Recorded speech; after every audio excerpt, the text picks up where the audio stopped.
بيقول ليه الإنسان دايما بينتظر شيء عشان يكون مرتاح، يعني منتظر زواج، منتظر وظيفة، منتظر أطفال، فأصبح الانتظار في حد ذاته متعب. طيب، هو الانتظار طاقة نفور أصلا. الحاجة التانية، لما حضرتك بتنتظري معناها ان انتي معلقة سعادتك وحياتك لحد ما الشيء ده يحصل، فده أصلا بيبعده. أنا منتظرة أبقى مبسوطة لما اتزوج، لا طب ما انا ابقى مبسوطه من دلوقتي. فايه اللي بيحصل بقى؟ اللي بيحصل ان حضرتك عامله رابطه في المخ جوه دماغك، والمخ البشري بيمشي بنظام الروابط. احنا اللي بنعمل الرابطه واحنا اللي بنكسرها. يعني ايه رابطه؟ يعني حاجه لما بجيب سيرتها مخي على طول بيذكرني بشيء. فانا مثلا لو قلت ام كلثوم، اول حاجه جت في دماغك ايه؟ هتلاقي الناس كتيره جدا كل واحد جت في دماغه حاجه مختلفه عن التاني.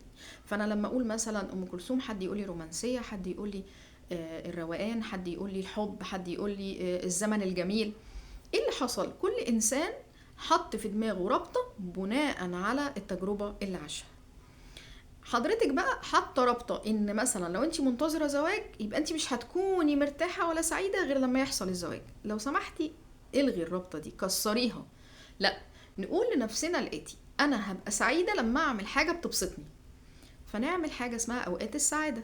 كل واحد فيكم يمسك ورقه وقلم، وقلنا ده علاج رباني. حضرتك ايه الحاجات اللي بتعمليها بتبسطك؟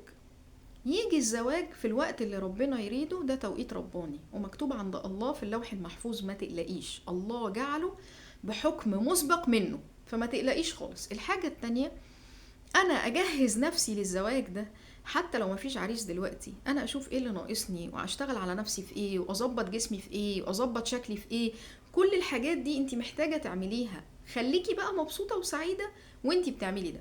يا جماعة، السعادة احنا بنجيبها من جوانا، مش بننتظرها من حد. يعني انا لو دلوقتي وانا معاكم مش عارفة اتبسط وافرح، يبقى انا كده عمري ما هتبسط وهفرح لما حد يجيلي. فلو سمحتي اكتبي اوقات السعادة، وحاولي تجدي لنفسك حاجات بتفرحك وبتبسطك لما بتعمليها حتى لو بسيطة.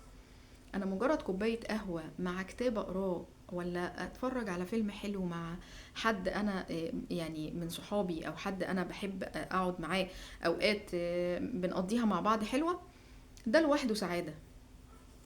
لو انا قعدت في مكان اخضر، ولا مكان على البحر ولا على النيل، وقعدت اتامل في خلق الله وابقى راضيه ومبسوطه من جوايا، دي لوحدها سعاده.